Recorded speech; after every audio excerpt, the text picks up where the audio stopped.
Hey everybody, and welcome back to the Creative Kindergarten podcast. My name is Amanda, and I am an early childhood educator in a kindergarten classroom.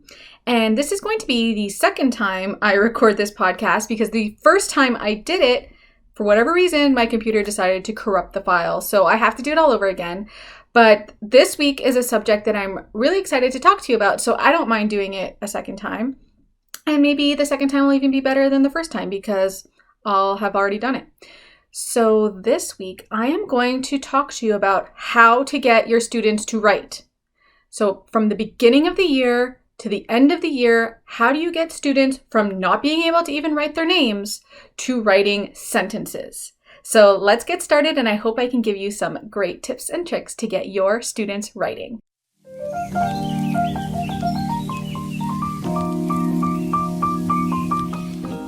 The first thing I want you to keep in mind when you are trying to teach your students how to write is to make sure that you're taking every opportunity that you can to model writing for your students. So this can be in a variety of settings, in a variety of different ways, but one of the major places that we do this in my classroom is with our morning message. So because I teach with a teaching partner, it can be either one of us doing the morning message with our students, but we don't ever usually have one pre-written unless there's an actual reason for having it pre-written. We don't ever have it pre-written for our students. We actually write it with them. And this just gives an amazing opportunity to show your students how to write. So take every opportunity you can in your classroom to be modeling for your students how you can be writing. For us, morning message is a great time. You can also make sure that you're doing charts with your students. So instead of having charts already up on the wall for your math wall, your word wall, whatever it is that you have in your classroom, take that opportunity to write with your students. For us, it was the first one at the beginning of the year that we did all together was a number chart. So instead of having our numbers already up on the wall and all the different ways that you can show your numbers, we actually just made it all together and it stayed up on our wall for the whole year. And our students referenced it continuously, and it was just an amazing tool for them to have in the classroom. We started by doing 2 numbers every day. If you do more than 2 numbers, I think you would just lose them like after a few minutes, and then they're not getting anything from it. So just do bits and chunks at a time. We did 2 numbers at a time, and they would help me figure out the different ways we can show each of the numbers. So I'd write the number, let's say number 3. I'd say, we're doing number 3 today. How can we show the number 3?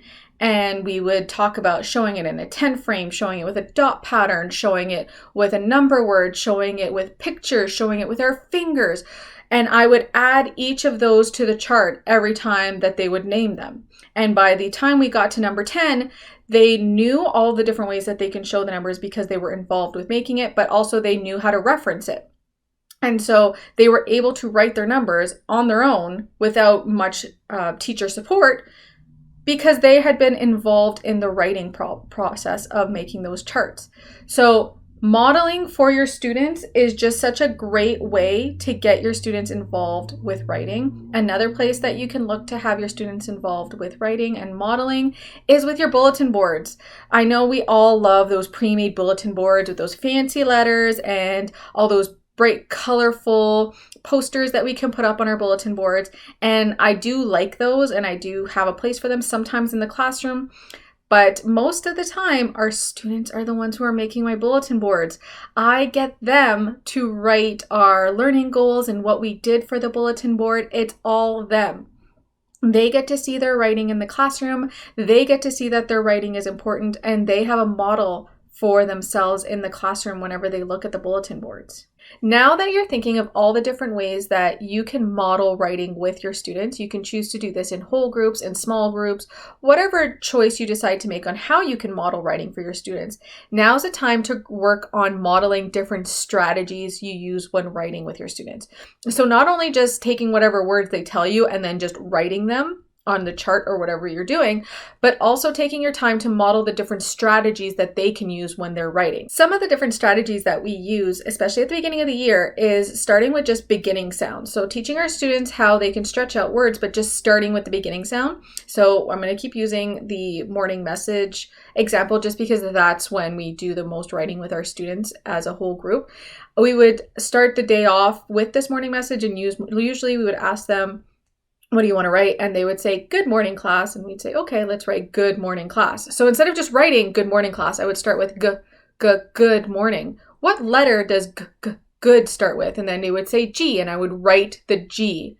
So you were associating those sounds that they're learning with the words that they're seeing that they're writing, so that when they go to start writing, they can start adding those beginning sounds to their writing. Once we've worked on beginning sounds for a little bit, we start using our sight words when we're writing, especially throughout the school year when we're learning more and more sight words.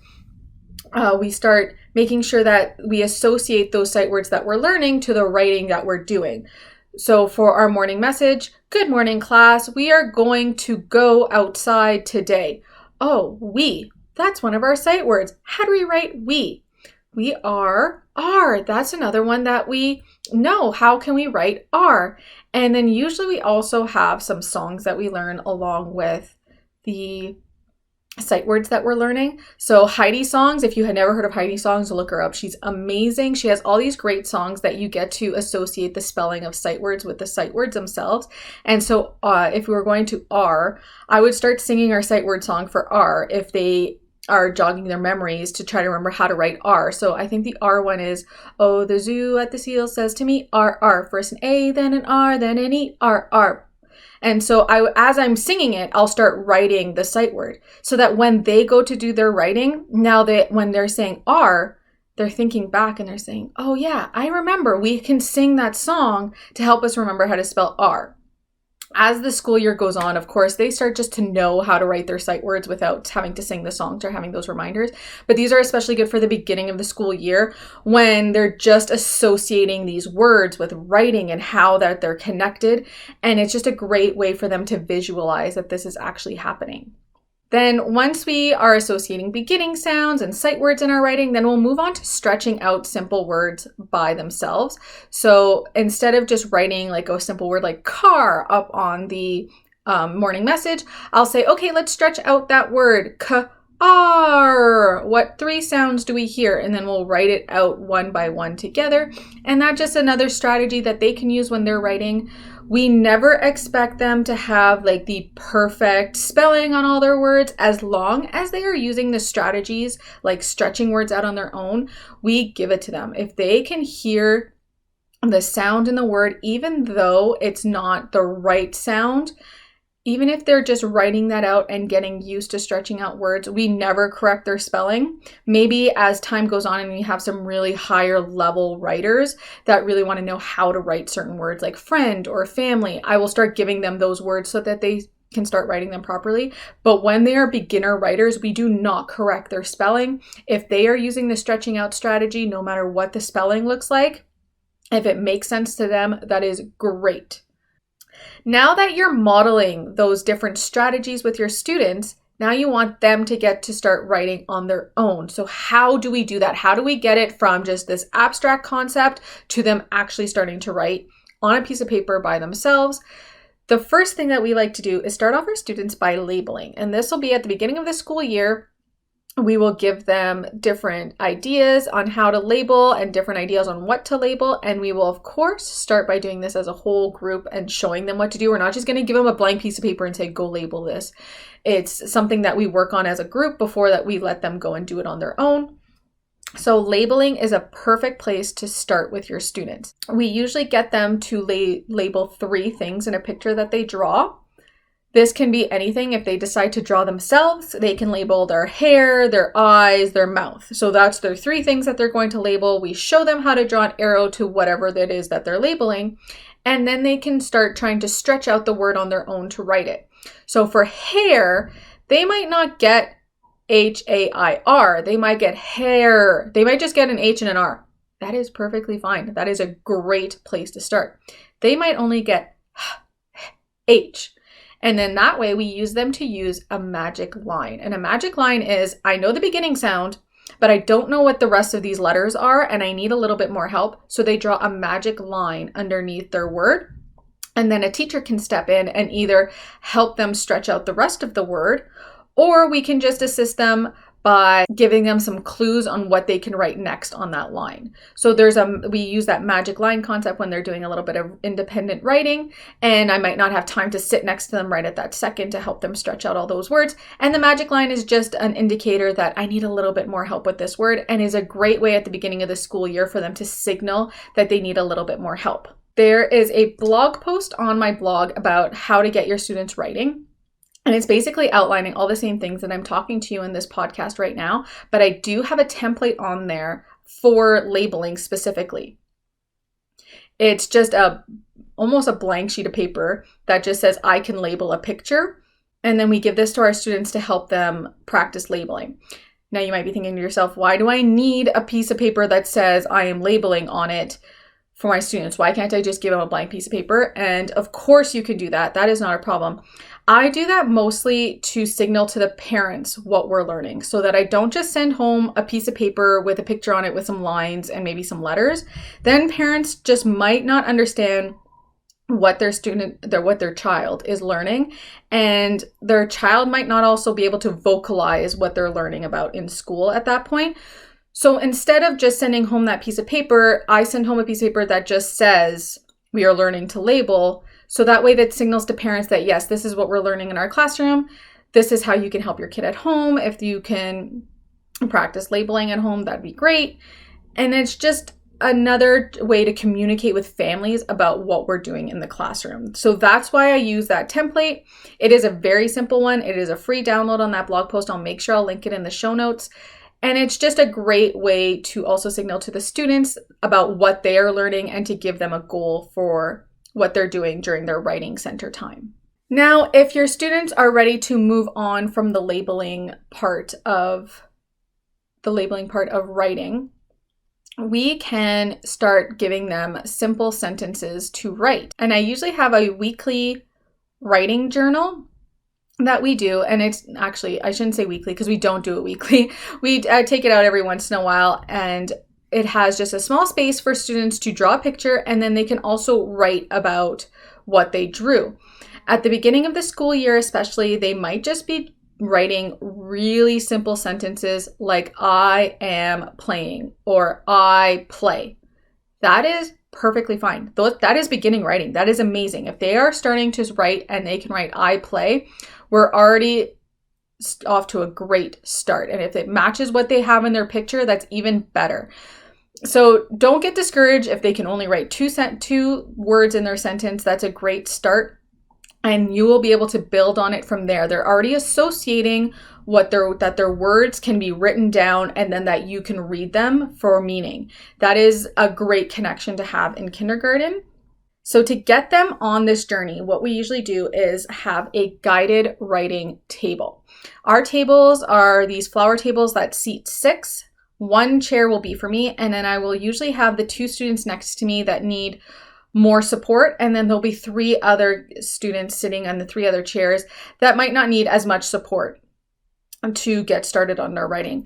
And then the 2 students that are sitting next to me, I'll usually go between the 2 and help them out and give them a little bit of guidance on what they should be doing. Maybe they need help on adding details to their pictures. Maybe they just need help figuring out how to draw a picture, and we just even start there. So a guided writing table is an absolute must. Just like you have a guided reading table, a guided writing table I feel is just as important and just as needed in kindergarten. Some of these students are not going to be able to just write on their own. They're going to get really stuck and frustrated, and it's going to be really hard to get them past that initial point if you don't have that support system in place to give them that confidence to become writers. At the guided writing table, I use a couple of different strategies for my students that are just beginning on their writing journey. If they are able to write sight words on their own, that's great.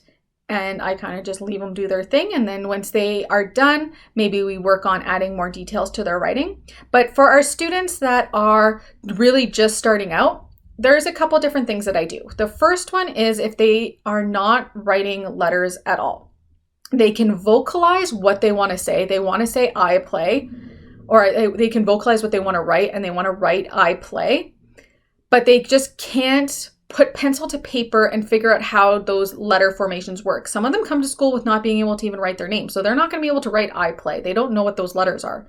So I take a highlighter, like yellow highlighter or a yellow marker, and I actually just write I play with the yellow marker. And they can trace over those letters really easily. And then they can see that their words are written down, and now those words have meaning in writing too. So just a great way for them to visualize that process. And it's just a really easy one because all you're doing is using a highlighter. For students that are able to write some letters and are able to copy, I usually just have a stack of sticky notes sitting next to me, and I'll write I play on the sticky note and they can copy that. So even if your students don't even have those strategies that we were talking about earlier in the podcast of beginning sounds, sight words, stretching out words, if they don't have that yet, don't get frustrated. They also are probably really excited and eager to write, and they don't want to be left out of that process. So I just give them different tools and give them different ways to be able to write and support them in that journey of theirs. Another thing that we do in our classroom that gets our students really excited about writing is that we make class books. So these books are writing templates that we put all together, and I bind them using my binding machine. I just got it at Staples. And then I add it to the classroom library, and students can go and read these books whenever they want, and they absolutely love them. They love reading through these books and seeing what their friends wrote, seeing what their friends drew, and then talking to their friends about what they have in the book. It is just something that has really brought a really great sense of community into our classroom. It's also just a great way for students to see that they can be writers and authors and illustrators. And it's just a really one of the best ways I've found to get students excited about writing, even if it's not a template that that I've said is going into a class book. Sometimes kids will come up to me and ask me can we make this into a class book? And of course I will. If they ask me to make a class book, I am going to make a class book. So making class books has been one of those things that has just been an aha moment in my teaching career of, oh, this gets them so excited about writing. They are eager to get started on class books. So if we introduce something and say this is going to be turned into a class book, that is a center that they want to go to. That is something that they want to participate in, because then they get to see their writing as part of something that's in our classroom. And they just really, truly love that. One of the most loved class books that I make every year is our Halloween class book. Our students are allowed to come to school dressed up on Halloween. And so in the morning when they come in, they come to the carpet and they show off their costume. And while they're showing off their costume, I snap a quick picture. And so I have pictures of everybody's costumes on that day. And then they go to this table and I have a writing template ready for them to write about their costume and then draw a picture of themselves. And I print that out, and I don't print that out. They do that. And then I print out the pictures that I took of them, and I glue it to the back of their writing page, and I put it all into a class book. And then they get to look through it throughout the year and remember about Halloween, which is one of the most exciting times for kindergarten students in the whole entire year. And they get to look back on it every time they read through it, and they absolutely love it. It was an absolute tatters by the end of the school year because they had read it so much. And it's just so nice to see them excited about writing and excited about seeing themselves reflected in the classroom environment. So class books, I would say, is my number one tip to get students excited about their writing. It's just something that has worked so well in our classroom. And if you would like to try some of those writing templates, I have a set of 40 class book writing templates. It comes with a template for the cover too that you can find in my store. I'll make sure I'll put that in the show notes so you can take a look at it. But throughout the year, we make books, I'd say at least 2 a month, and we just keep adding them to the classroom library. And yeah, number one tip out of this podcast is to make some class books with your kindergarten students to get them excited about their writing. There you have it. That is episode number 10 of the Creative Kindergarten Podcast, how to get your students writing. I have a few blog posts that you can reference for any kind of visualization of everything that I've talked about here today. I have a blog post titled, I think it's just titled How to Get Your Students Writing, and another one that's titled Knowing When to Slow Down. This past year, our students needed a lot of extra support to get writing. We had a lot of students that came in not knowing how to write their names, and this year was a bit of a struggle getting them to start writing. So I wrote a blog post about that journey and how we got them more confident and able to write. And I will make sure I link those 2 blog posts in the show notes so you can take a look at them. There are some freebies there for you if you need any inspiration on how to get started in your classroom. Thank you so much for tuning in to this week's podcast. I am so excited to have these conversations with you. If you have any questions or any other tips or tricks on how you get your students to start writing in the classroom, I'd love for you to share them with me. There is a number of different places that you can find me. On Instagram, my handle is @CreativeKindergartenBlog on TPT. On Facebook, I'm just Creative Kindergarten. I also have my blog that I've been talking about, creativekindergartenblog.com. I also have a YouTube channel that's just Creative Kindergarten over there on YouTube. You can find me in any of these places and you can just start up a conversation with me. I'd love to hear from you. And I hope I see you guys all next week. I am so excited to be talking to you about my TPT journey and how I started my store and why and all that good stuff. And I will see you all then. Bye.